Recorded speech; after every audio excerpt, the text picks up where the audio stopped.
Una de las cintas más anticipadas del año por fin ha llegado a los cines, y claramente no podíamos dejar pasar la oportunidad de verla y comprobar si realmente está a la altura de toda la expectativa que ha generado dentro de la comunidad cinéfila. Así que si quieres conocer cuál ha sido nuestra experiencia en la gran pantalla, acompáñame en este video reseña de esta cinta titulada The Odyssey.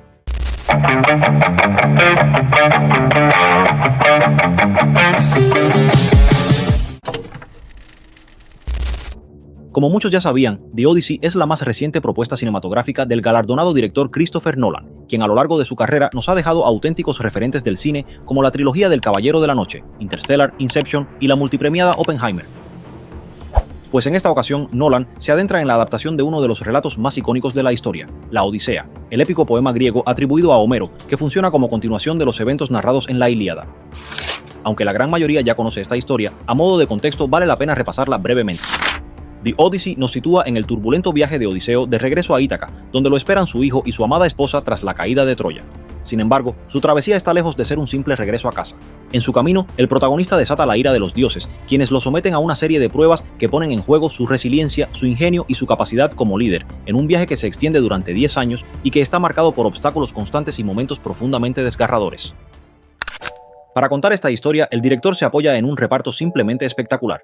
Matt Damon interpreta al rey de Ítaca con un carisma increíble y una presencia magnética que encaja de forma muy orgánica con el resto del elenco. Su trabajo actoral logra transmitir de manera muy efectiva la evolución del personaje, pasando de ese rey ingenioso y en ocasiones algo arrogante a un líder mucho más maduro. Un hombre que tras perderlo todo y quedar a merced de los dioses, regresa finalmente a su hogar con una perspectiva completamente distinta. Ahora vemos a un Odiseo más humilde, marcado por la experiencia, y convertido en un gobernante sereno y calculador que ha enfrentado lo peor con tal de volver a su tierra. Por otra parte tenemos a Tom Holland en el papel de Telémaco, hijo de Odiseo, y debo admitir que, como seguidor del universo cinematográfico de Marvel, tenía cierta duda sobre si sería difícil dejar de ver a Peter Parker durante la película. Sin embargo, para mi sorpresa, esto no fue para nada así. Y es que, aunque la apariencia del personaje no se aleja demasiado de lo que hemos visto en el UCM, su interpretación merece ser destacada. Holland nos presenta a un Telémaco profundamente conflictuado, un joven que intenta llenar el enorme vacío dejado por su padre, mientras enfrenta la mirada de quienes únicamente lo ven como un obstáculo en el camino hacia el trono de Ítaca. Aunque Telémaco prácticamente no tuvo la oportunidad de conocer a Odiseo, el respeto y la admiración que siente por él lo colocan en una posición muy complicada frente a los pretendientes que constantemente abusan de la hospitalidad del reino mientras intentan conquistar a su madre y reclamar el poder de Ítaca. Y en mi opinión, creo que Holland entiende perfectamente esa carga emocional del personaje. Su actuación transmite el compromiso hacia su familia, pero también la frustración, la presión y la impotencia de alguien que posee un título de heredero pero que aún no ha podido demostrar su verdadero valor. Además, sus escenas junto a Hathaway son una auténtica clase de interpretación, logrando equilibrar la historia entre el viaje de Odiseo y el conflicto interno que representa un trono vacío esperando a su verdadero rey. Claramente no podríamos dejar de lado la interpretación de Anne Hathaway como Penélope. Y aunque el personaje cuenta con una participación más limitada dentro de la cinta, el calibre de esta actriz hace que cada una de sus escenas tenga un peso considerable.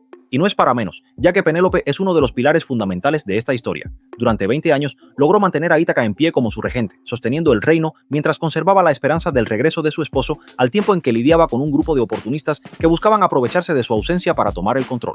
Hathaway ofrece una interpretación realmente destacable, capaz de transmitir la fortaleza de una líder que debe mantenerse firme ante la adversidad, pero también la vulnerabilidad de una madre al límite y de una mujer que lucha contra la posibilidad de haber perdido para siempre al hombre que ama.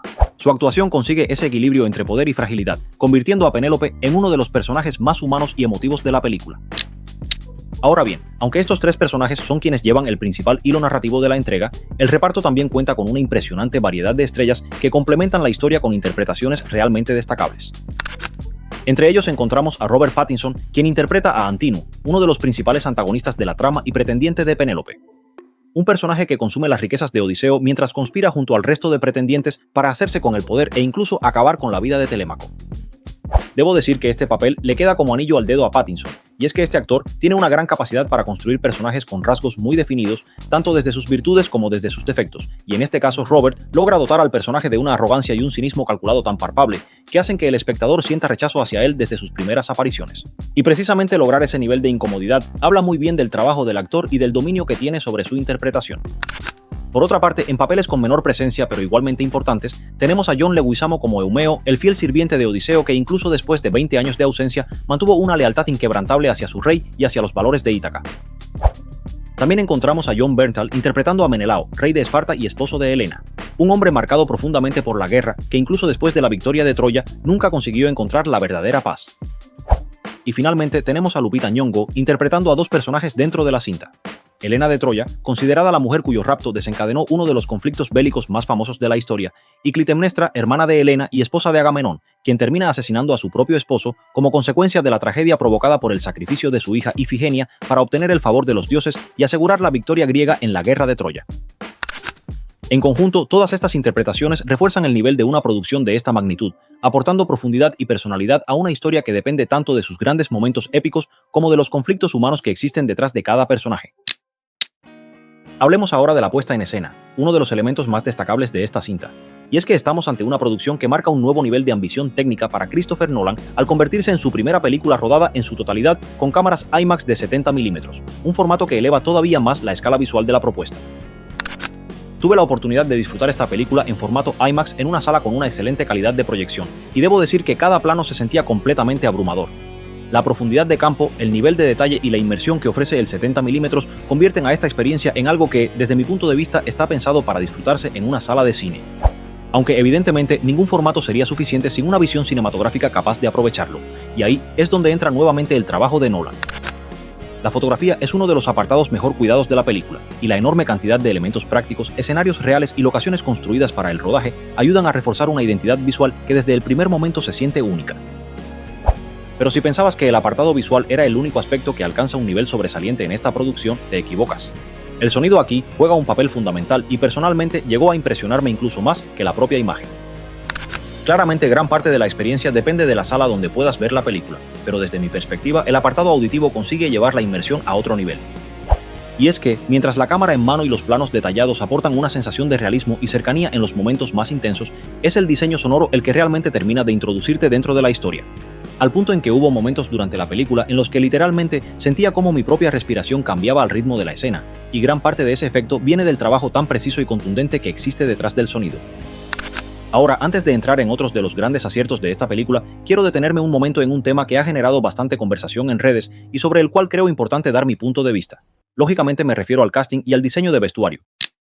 Si bien esta entrega ha sido muy elogiada por sus paisajes, el uso de locaciones reales y ese nivel de realismo que logra gracias a los elementos prácticos también ha recibido críticas por parte de un sector de la audiencia, principalmente por la decisión de incluir actores de distintas etnias para interpretar a personajes que por contexto histórico muchos consideran que deberían ser exclusivamente griegos.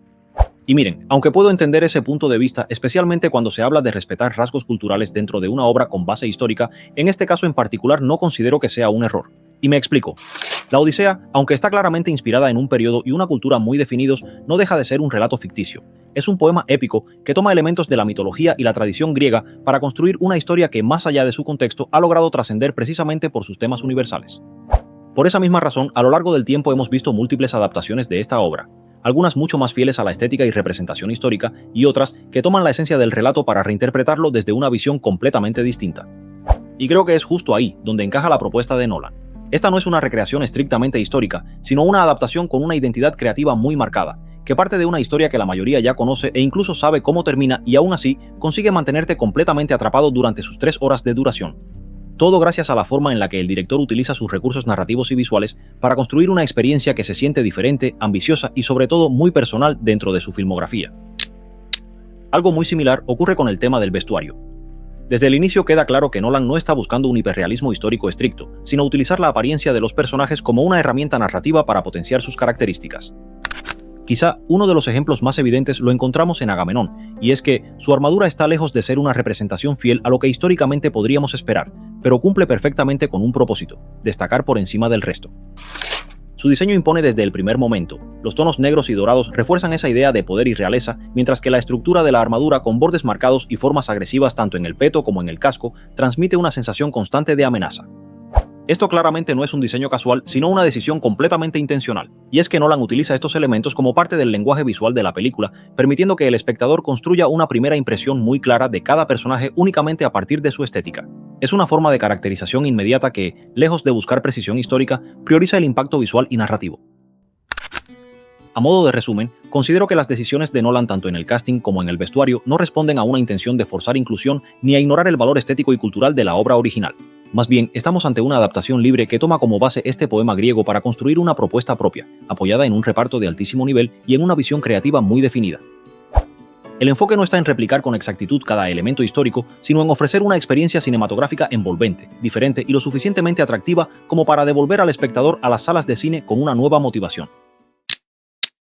Ahora, continuando con el video, quisiera repasar algunos de los momentos más impactantes de la película y explicar por qué, desde mi punto de vista, son los que realmente elevan la experiencia. Eso sí, si todavía no has visto The Odyssey, te recomiendo saltarte esta parte porque a partir de aquí entramos de lleno en terreno de spoilers.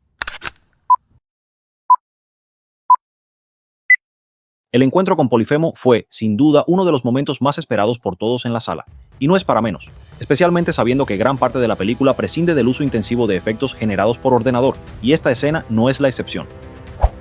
La criatura está construida a partir de una combinación de perspectiva forzada, un actor con un trabajo de maquillaje impresionante y el uso de una marioneta de casi 20 metros. Todo esto se integra de una forma increíble para lograr un nivel de realismo que no solo se ve en pantalla, sino que también se siente en las reacciones de los propios actores durante la escena. Pero si lo visual ya resulta impactante, el diseño de sonido es, sin exagerar, de otro nivel. Hay un momento en particular cuando logran herir a la criatura que simplemente se queda contigo. Y es que se me hace muy difícil describir con precisión el sonido proveniente de aquel coloso lastimado, una mezcla entre el rugido de un animal salvaje y las notas más graves de un órgano, expandiéndose por el eco de la cueva y amplificando la sensación de algo completamente fuera de lo humano. Este no era simplemente el dolor de una criatura derrotada, ya que por momentos incluso llegué a sentir cierta empatía al tratarse de un ser que no comprendía lo que estaba ocurriendo. Y creo que ahí está la grandeza de esta escena. Es una experiencia abrumadora, de esas que te envuelven por completo y que justifican perfectamente por qué este tipo de cine debe vivirse en una sala. Pero si hablamos de efectos prácticos, hay una escena muy particular que, sin miedo a exagerar, me atrevería a decir que está entre las mejores logradas en la historia del cine en cuanto a horror corporal utilizando este tipo de técnicas. Me refiero por supuesto a la transformación de la tripulación de Odiseo en cerdos, a manos, nunca mejor dicho, de la hechicera Circe. Es realmente difícil imaginar que esta escena carece completamente de CGI, ya que el resultado es tan impactante que muchos espectadores asumirán lo contrario. Sin embargo, todo está construido a partir de cortes de cámara perfectamente ejecutados, animatrónicos y prótesis moldeables aplicadas directamente sobre los actores. Desde mi punto de vista, esto logra un nivel de realismo que resulta profundamente perturbador. No se siente artificial ni estilizado, sino físico, tangible e incómodamente real.